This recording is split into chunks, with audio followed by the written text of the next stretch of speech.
पिछले कई दिनों से पाकिस्तान और अफगानिस्तान के बीच सीमा पर जंग जैसे हालात बने हुए हैं। तालिबान पाकिस्तान को एक के बाद एक झटके दे रहा है। वह डूरन लाइन को पार कर पाकिस्तान में घुस चुका है, जिसके बाद अब दोनों देशों के बीच रूस की एंट्री हो चुकी है। अब रूस तालिबान के पक्ष में रहेगा या पाकिस्तान के, यह बड़ा सवाल है। इस सवाल का जवाब आपको देंगे, लेकिन उससे पहले आज सुबह की बड़ी खबरों पर एक नजर डालते हैं। केरल में इंडियन आर्मी के एक लेफ्टिनेंट कर्नल के साथ दो स्थानीय नेताओं ने मारपीट की है। यह मारपीट एनसीसी कैंप के दौरान हुई। दरअसल केरल में एनसीसी के एक कैंप के दौरान 80 से अधिक कैडेट जो थे वो फूड पॉइजनिंग का शिकार हो गए थे।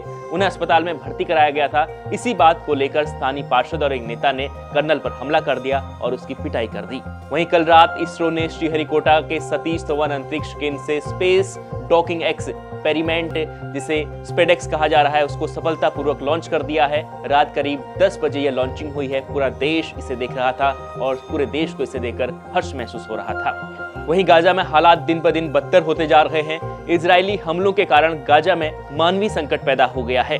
अब इजरायली गोलियों से ज्यादा लोग इजरायली यातनाओं के कारण मर रहे हैं। पिछले 24 घंटों में इजराइल के ताजा हमले में कम से कम 27 फिलिस्तीनी मारे गए हैं, ऐसी खबरें आ रही हैं, और सैकड़ों लोग घायल हुए हैं।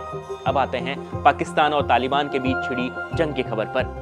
इन दोनों देशों के बीच अब रूस की एंट्री हो चुकी है, लेकिन रूस यहां किसी का समर्थन नहीं कर रहा, बल्कि दोनों के बीच समन्वय स्थापित करने की कोशिश कर रहा है। अफगान मीडिया ने इसे लेकर कहा कि रूस ने दोनों पक्षों में संयम बरतने की अपील की है। विदेश मंत्रालय की प्रवक्ता मारिया जखारोवा ने रविवार को एक बयान में कहा कि मॉस्को पाकिस्तान अफगान सीमा पर बढ़ते तनाव को लेकर चिंतित है। वह दोनों पक्षों में संयम बरतने की कोशिश करता है। और रूस का पाकिस्तान के साथ क्या संबंध है, इसे भी आप समझिए।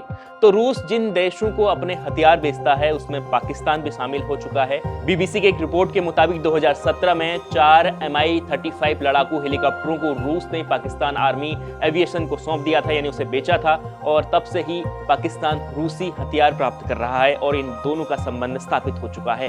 जून 2016 में तत्कालीन सेनाध्यक्ष जनरल रहील शरीफ को रूस यात्रा के दौरान पाकिस्तान और रूस के बीच में 15.3 करोड़ अमेरिकी डॉलर का इन दोनों के बीच रक्षा समझौता हुआ था। 24 अप्रैल 2018 को पाकिस्तान के तत्कालीन जनरल कमर जावेद बाजवा ने पाकिस्तान और रूस के बीच रक्षा और सैन्य सहयोग पर वार्ता के लिए मॉस्को का दौरा किया था, और तब से इन दोनों के बीच संबंध जो है वो स्थापित हो रहे हैं। इसके अलावा रूस दुनिया भर में अपना वर्चस्व बढ़ाने के लिए अपने समर्थक देशों की संख्या में इजाफा करना चाहता है। तभी वह इजराइल ईरान युद्ध के बीच में ईरान का समर्थन कर रहा था, उसके साथ खड़ा था। अब वह इन दोनों देशों के बीच सामंजस्य करना चाहता है। अब देखना होगा कि रूस के इसके पीछे क्या रणनीति होती है, कुछ दिन में सामने आएगा। फिलहाल इस बुलेटिन में इतना ही। देखते रहिए India.com।